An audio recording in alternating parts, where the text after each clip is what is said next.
তুমি মুড়ি খাবে আমি মুড়ি খাবো না আমি বিয়া করেছি খাবার লাগি যেদিন করবা সেদিন করেছি সেদিন আমি টুকরি দিয়েছি আর আনিয়ে দিচ্ছি না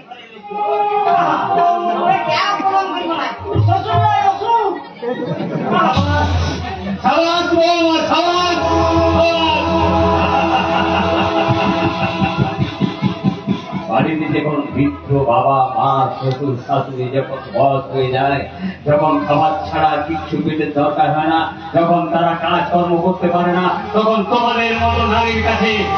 শ্বশুর থাকে তারা অসুরই হয়।